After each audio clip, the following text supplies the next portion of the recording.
તેમજ ધર્મ પ્રેમી સજ્જનોના ચરણોમાં કોટી કોટી પ્રેમ પ્રણામ દી।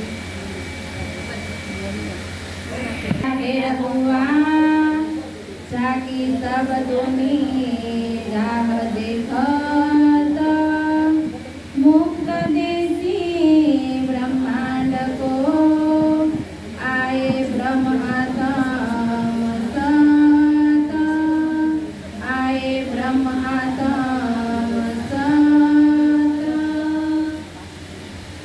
जयाबाना आत्मकल्याण अर्थे આપણે સૌ સત્સંગની અંદર ભેગા થયા છીએ કે આ કાર્યક્રમ શા માટે રાખવામાં આવે? શું બાને મોક્ષ આપવા માટે રાખવામાં આવે છે? હવે જરૂર કોની છે? મોક્ષની। હવે આપણે બધાને જરૂર છે ને, બાએ તો મોક્ષ પ્રાપ્ત કરી લીધો, પણ આ એક નિમિત્ત બનાવવામાં આવે છે કે જે જીવ શરીર છોડે એટલે એની પાછળ આપણે કંઈક એવું પુણ્ય કામ કરવું જોઈએ જેનો લાભ કોને મળે? જે પાછળ હોય ને એનો લાભ મળે।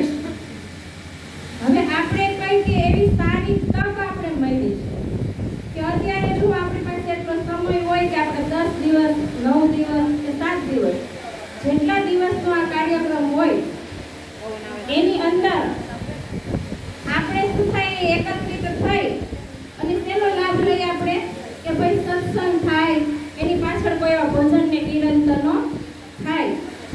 તો શું એની પહેલા આપણી પાસે ક્યારે સમય હતો? બા પાસે 10 દિવસ બાજુમાં બેસવાનો પણ નહોતો ને। અત્યારે આપણી પાસે જો કેટલો સમય હોય, અત્યારે આપણે કઈ કામ પણ કરી નહીં, બપોર પછી સાંજે સવારે આપણે કોના માટે કરીશું? આપણા માટે કરી છે ને। બાએ તો એનું કરીને કીધું કે એનું જીવન સફળ કરી દીધું ને બાએ। તો હવે આ લાભ કોને મળ્યો છે? આપણે મળ્યો છે કે આપણે પણ એક દિવસ આ શરીરને છોડીને જવાનું છે। તો એના માટે આપણે શું તૈયારી કરી? કઈ છે આપણી તૈયારી એના માટે?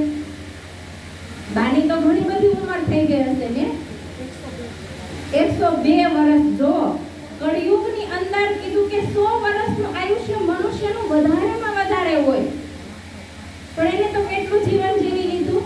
102 વર્ષની અંદર એને સુખ દુઃખ બધું જોઈ લીધું ને। તો એની જિંદગીની અંદર કીધું કે એને બધું સ્વીકારે કરી લીધું। કીધું ને કે ભાઈ આ આવ્યું તો પણ હું ત્યાં ને ત્યાં અડીક રહી એવી રીતના. તો હવે આપણે કીધું કે જે પરમાત્માને પ્રાપ્ત કરવા માટે આવો એક સુનેહરો અવસર પ્રાપ્ત થયો છે, જેને આપણે સુતક કહી. કે સુતકનો મતલબ શું થાય? તો કીધું કે સારો એવો સમય આપણને મળ્યો એને આપણે કઈ સુતક. પણ જેની અંદર શુદ્ધ અને અશુદ્ધનો ભાવ નહીં, સુતક, સુ વત્તા તક એટલે કીધું કે સારો એવો સમય. કે જે સમય આપણે પ્રાપ્ત થયો છે એ સમયની અંદર આપણે આપણું જીવન કેવી રીતે સફળ કરવું, કેવી રીતના કીધું કે આપણે આપણા જીવનને પરમાત્માને પ્રાપ્ત કરવા. તો કીધું કે એવું પરમાત્માનું ધામ, સ્વરૂપ અને લીલા આ સંસારની અંદર કીધું કે પ્રગટ થઈ. તો હવે આપણે મનુષ્ય જીવન મળ્યું તો મનુષ્ય જીવનને કેવી રીતે સાર્થક કરવું? તો કીધું કે માન કે દેહ અખંડ ફળ પાઈએ, તો પાઈકી તો વૃથા કમાઈએ, એ તો અધખીરનો અવસર તો ગમાવત માં જ નીકળ. તો આપણે આ મનુષ્ય જીવન મળ્યું તો શું એને નિદ્રાની અંદર જ ગુમાવી દેવાનું છે? આપણે કીધું કે 1,84 ભમીને જ્યારે આપણે આવીને ત્યારે આપણે મનુષ્ય જીવન પ્રાપ્ત થાય છે. અને એ મનુષ્ય જીવન આપણને વારંવાર નથી મળતું, પણ આ મનુષ્ય જીવન મળ્યું છે તો આપણે કેટલા ભાગ્યશાળી છીએ કે આપણને કયા સમયે મનુષ્ય જીવન મળ્યું. જો જે 28માં કલયુગની કીધું કે દેવતાઓ પણ રાહ જોતા હતા. શા માટે? તો કીધું કે બ્રહ્મ આ સંસારની અંદર આવવાના હતા, એની આત્માઓ આ સંસારની અંદર આવવાની હતી. અને જે આત્માઓ આ સંસારની અંદર આવી તો એ બ્રહ્મ એવું જ્ઞાન આ સંસારની અંદર લઈને આવ્યા કે જેનાથી કીધું કે જીવને આજ સુધી જન્મ મરણના ચક્રમાંથી ક્યારેય જીવ છૂટ્યો નહોતો ને એ જીવને જન્મ મરણના ચક્રમાંથી છૂટવા માટેની એવી બારી મળી. જુઓ, એ દરવાજો મળ્યો કે જેના દ્વારા કીધું કે જીવ અખંડ ઘરને પ્રાપ્ત કરી શકશે, અખંડ સુખ અને આનંદને પ્રાપ્ત કરી શકશે, જેના દ્વારા કીધું કે જીવનો આવાગમનનો ફેરો પણ ટળી જાય. હવે કીધું કે વિષ્ણુ ભગવાનના 24 અવતારો કીધું કે થાય, પણ ક્યારેય જીવને 84 લાખ યોનિના બંધનમાંથી છોડાયો નથી. જુઓ, ના બંધનમાંથી કેવી રીતના છૂટી શકે? તો કે આ સંસારની અંદર અવતાર તો આવ્યા પણ ક્યારે અખંડ સુધી આપણને પહોંચાડ્યા નથી. જે અવતાર આ સંસારની અંદર આવ્યા તો એને શું કર્યું? એને હંમેશા આ સંસારની અંદર એવા અધર્મનો નાશ કર્યો અને એક સત્ય ધર્મની સ્થાપના કરી. પણ જીવને ક્યારે અખંડતાની અંદર પહોંચાડ્યો નથી. તો કીધું અખંડની અંદર કેવી રીતના જાવું કે એક વાર જીવ ત્યાં પ્રવેશ કર્યા પછી બીજી વાર એ યોનિના બંધનમાં આવી શકે નહીં. એને કીધું કે અખંડ મુક્તિ. હવે એવી અખંડ મુક્તિ કીધું કે એ પરમાત્માની જીવ જ્યારે ઓળખાણ કરી લેશે ને ત્યારે જ જીવ આવા ગમનના ચક્રમાંથી કીધું કે છૂટી જાય. તો એ પરમાત્મા કીધું કે ક્યારે આ સંસારની અંદર આવવાના હતા? તો કીધું કે 28માં કલયુગની અંદર એ પૂર્ણ બ્રહ્મ સચ્ચિદાનંદ, જેને પાર બ્રહ્મ, જેને ઈસાઈ લોક કહે છે કે ગોડ, જેને કુરાનને માનવાવાળા કહે છે કે ઇમામ મહેદી, આખુલ ઇમામ મહેદી આ સંસારની અંદર પ્રગટ થશે.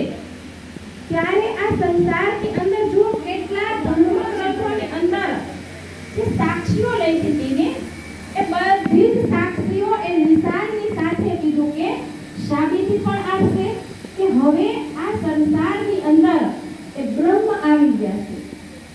એટલે કીધું કે નિજ નામ સોઈ જાજે હુવા જાકી સબ દુની રાહ દેખત, કે એવું પૂર્ણ બ્રહ્મ પરમાત્માનું ધામ, સ્વરૂપ અને લીલા સંસારની અંદર પ્રગટ થઈ ગઈ અને એ લીલાને કીધું કે આજ સુધી કોઈ જાણી પણ શક્યું નથી. જેનું પહેલું જ પ્રમાણ કીધું કે ભાગવત પણ આપે છે. ભાગવતની અંદર પણ એ સાક્ષી લખેલી છે કે જે બ્રહ્મ આ સંસારની અંદર લીલા કરી ગયા પણ એ બ્રહ્મને કોઈ જાણતું નથી કે બ્રહ્મે કયા ક્ષણની અંદર લીલા કરી, કયા સમયે લીલા કરી અને કઈ લીલા એવી છે કે જે બ્રહ્મ લીલા છે. હવે એ લીલા થઈ ગઈ પણ કોઈ એ લીલાને સમજી શક્યું નથી. કીધું કે 11 વર્ષ અને 52 દિવસ સૌથી પહેલા વ્રજની અંદર લીલા થઈ, જેમાં એ બ્રહ્મ લીલા કરી પણ બ્રહ્મને કોઈ જાણ્યા નથી. આ સંસાર જો કૃષ્ણને પરમાત્મા માને છે પણ શા માટે એને પરમાત્મા માને છે તે આપણે ખબર એની આપણે ખબર નથી. જે વિષ્ણુના 24 અવતાર લેતા હતા એમાં એક અવતાર રામનો પણ છે, પણ શું આપણે રામને પરમાત્મા કહીશું? એને કેમ આપણે પરમાત્મા નથી કહેતા અને કૃષ્ણને આપણે પરમાત્મા કહીશું? આપણને એ પણ ખબર નથી.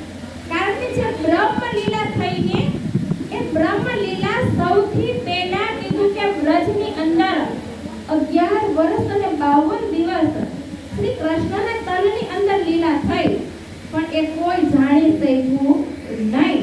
પણ એ ક્યારે ખબર પડી? જ્યારે આ તારતમ